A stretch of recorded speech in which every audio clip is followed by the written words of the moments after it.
We do have the artist Amari's in the business. So if any Jamaicans out there, spread the word, tell a friend. Amari is in the building. Caribbean Power Jam Radio, the station that breaks all barriers. That's right. That's out there. All right. So those are the app. You know what it is. So Amari's in the building. So let's see what's happening right now. Amari. Hey, what's up? What's up? What's up, Amari? Can you turn up the microphone, please? The microphone, no problem. Let me see. Let me see. I want to make sure are you hearing your headphones now? Yeah. Sounds better? Mm-hmm. All right. Yeah. So now, Amari, how was your... My headphones? Yes. Yes, her headphones is actually up. It's good now, right? Yeah, I'm great. Yeah. I love it. Oh. Mm-hmm. Nice. Yeah, nice. So, Amari, now, first of all, let me ask you, how was your day today so far? Oh, not bad. Not bad at all? Yeah, I got quite a few things accomplished. And I spent some time with my goodies, so I'm ready to go. Spend some time with who? My goodies, my fans. They are the wind beneath my wings. I like the way you call it, your goodies. My hoodies, my shubbies too. They fuel me up and get me ready for this occasion, and they have brought me this far. Yeah. No, one thing I need to ask you is that, when you get up in the morning, like, what really give you that energy or that motivation to just actually come on your live or actually do, what is it like for to be Amari in the morning time? Well, first of all, I know it's COVID time, and a lot of people are going through so many things, so I have to distract them to let them think about my problems for the moment and forget about their problems.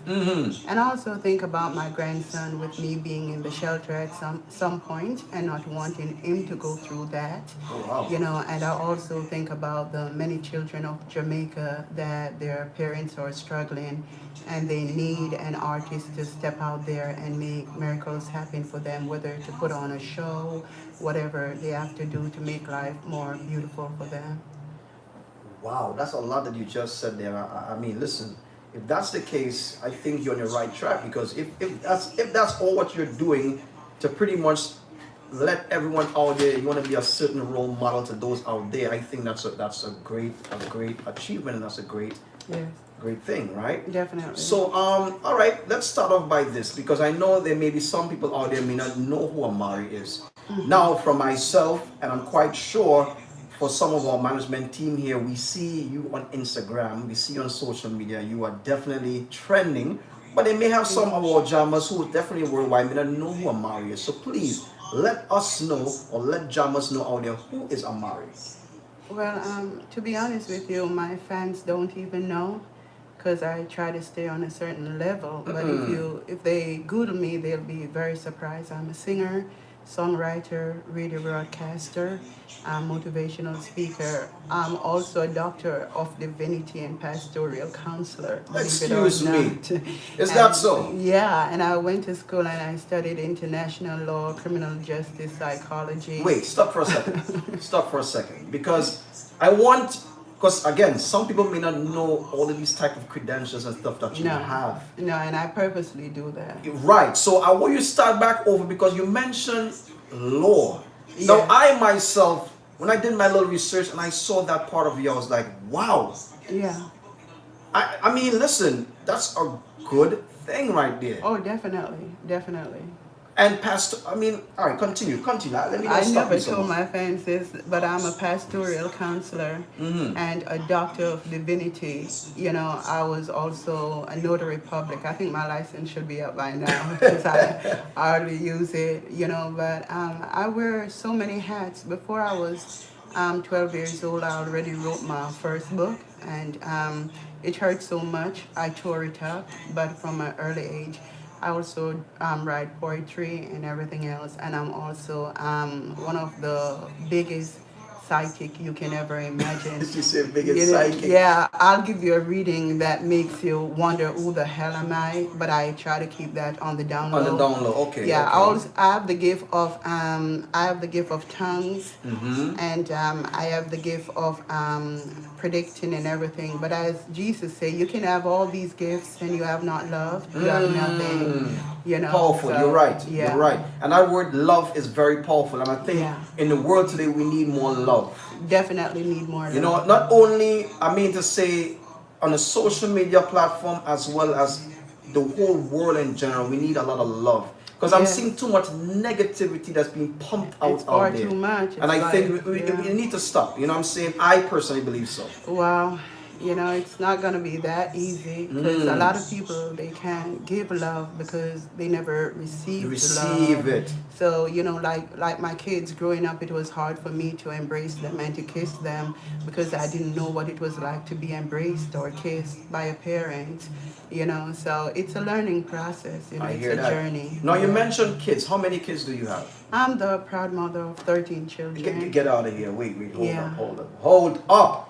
You are the proud mother Yeah. of 13 kids. Yeah, 13 children. Yeah. How so wait? You mentioned so much things in terms of what you do, your credentials. How do you manage to be a mother of 13 kids and all of these things under your belt? Like, how do you do that? Yeah, just got to make Jesus the official father, the provider, your best friend. During the time of raising my kids, I spoke with him. There wasn't a moment, a minute, a second that I didn't communicate with him. And he will bring you through. I hear that. I hear that. When the world fails you, the system will fail you as a mother, but Jesus won't. He don't know how to fail you. So and the kids give me hope, they give me joy, they give me strength. There were times even right here in Brooklyn when I looked across the street and a voice say, just walk into a vehicle, take your life. And then I look at the kids beside me, my 6 original kids beside me, and I'm like, no, Yeah, I have to live we for don't want them. that. So that I have to voice, live for that them. you're hearing right now, that voice is not going to hear that anymore. No, I have to. My kids gave me the reason to live because sometimes when you fail, especially with your marriage, when you think that it's gonna last forever, and you Okay. feel like you failed, you feel like giving up. But when you look into the eyes of the kids, you will see Jesus Christ. You will see him right there, and you will have the courage to go on. Amen. Amen on that note. Now I'm seeing a lot of your fans right now. They're chiming in, they're sending a lot of heart symbols out there. I mean, I can see why you get a lot of motivation to get up and actually go on your live, because the amount of people I'm seeing right now in front of my eyes, I can see a lot of them do truly love and appreciate Amari. Yeah, those are my babies. Your goodies. They gotta say your goodies. My babies, my heart. I tell them everything that I'm going through, especially when I want them to feel like, hey, you're not alone. Right. And nobody's immune to pain, no matter how rich they think they are or whatever. Everybody has to go through something. And that is true. Not one man in this world right now can say to say right now that they haven't gone through some type of trials or tribulations. Exactly. And on that note, I gotta say you're correct. So moving forward right now, let's start off by you being an artist now. So when it all started for Amari? Well, it all started at age 10 years old. I came from a middle-class family, and they didn't want me to mix with the poor, the ghetto child, and so I sat down under this ackee tree and I wrote Ghetto Child, and I recorded it at age 14. Okay. I was the producer, the singer. I walked into Dynamic Studio and I'm like, I want to record a song.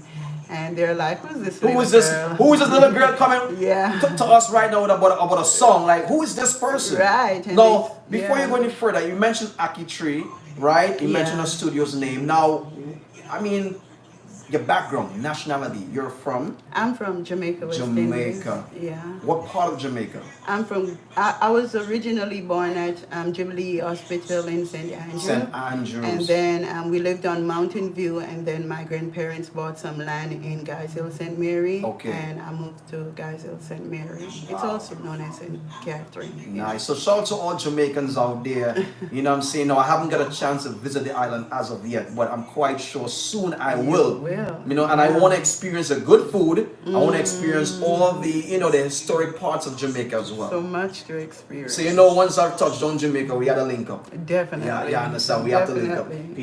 You need to be the person to show me around. I will. Yeah. Right. So now let's pretty much where we left off in terms of you being At Dynamic Studio. right? Yeah, Dynamic walked Studio, in. Yeah. right?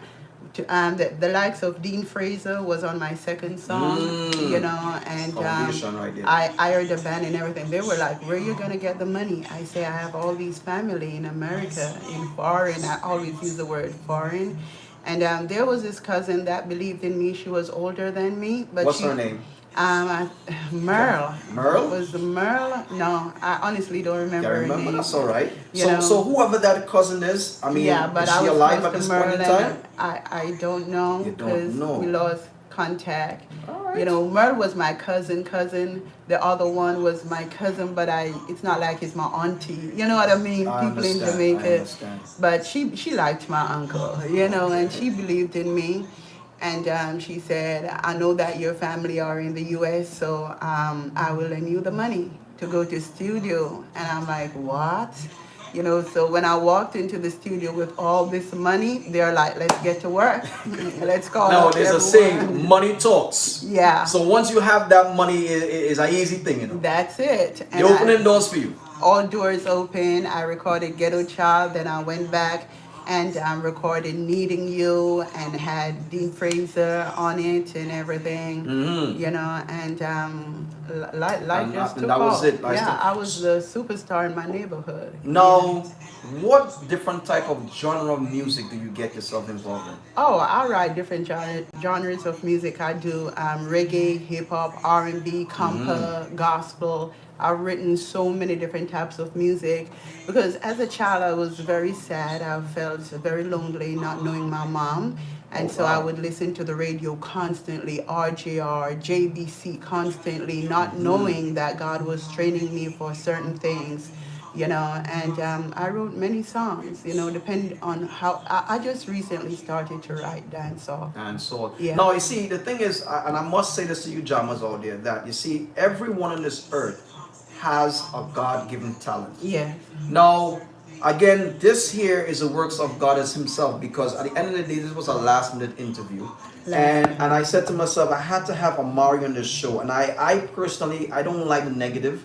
I always like things to be positive. So Right. my outlook on this interview was nothing to bash Amari or say Amari can't sing or Amari, because I'm watching a lot of the comments out there when you go live, and I'm saying to myself like a lot of people don't understand that this lady here, she has sense.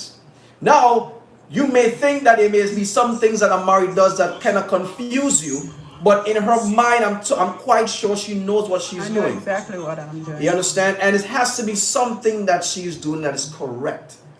Because if Amari can have so much followers, if Amari could be a very influential on Instagram, it gotta be something that you're doing Gotta be correct. something, you know. But people are not seeing that part of it. Yeah. But I think today gonna be the moment where everyone could say, you know what, this lady here, she has sense. Yeah, you gotta come down to everybody's level. Jesus said you gotta become all things. You know, so you know you can't be like you upper class and want to reach people who you consider to be on another level. You gotta come down with them. I hear That's why that. I'm glad that I've been in the shelter and everything. I wanted to experience all these things so I can relate to everyone. And I think again, life is full of experiences. Oh, definitely, and you can't read about that in the books. Right. You gotta go through it. And I think one of the other biggest thing is that you are connecting with people because you are speaking real life things that Yeah. happen to you. Yeah. So and then there are others out there. See, look, I'm talking right now, people, and I'm seeing her hearts. I'm seeing a lot of heart symbols Thank on you. her screen. So that means that you're connecting a lot of people out there that who have problems or have things that's happening throughout their life. Yeah, and it's very sad. You Yeah. know, it's very sad. I don't want them to go through the things that I've been through. You know, I want to spare them from most of the pain that I've been through. You know, some pain are for growth, but I don't want them to suffer. Yeah, we don't want that. We don't Yeah. want that. All right. So as we continue right now, let me just ask you, which one of your songs was that hit that made everyone out there know who's Amari? What was that song? Definitely Nico. Nico. Yeah, So Nico. tell us about Nico. Nico, I never saw it coming. Mm. I was in the shelter, and God told me to stay put. Don't go nowhere, just stay put. You know, and Mike encouraged me to write. Uh-huh. And so I wrote Nico based on feeling defeated, feeling betrayed, and everything else.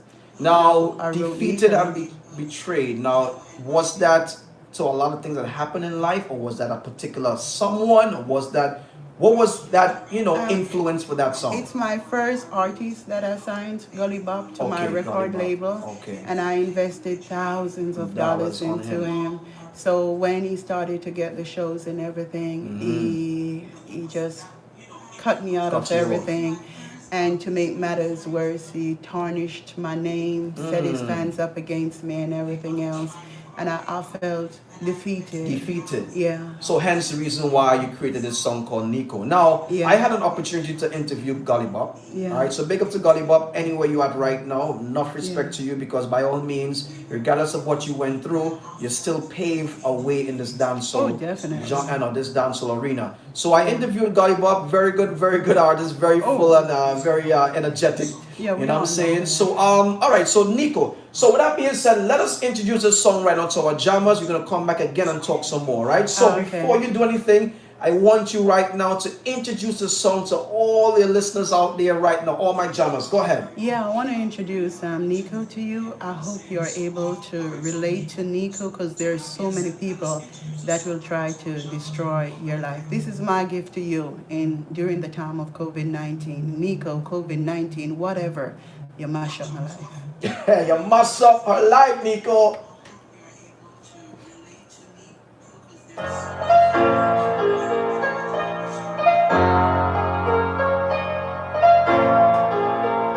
Right now, jammers, get familiar right now. This one is called Nico. It's the voice of Amari, alright? Yeah, I feel make it big to fulfill the promises. Nico, you mash up your life.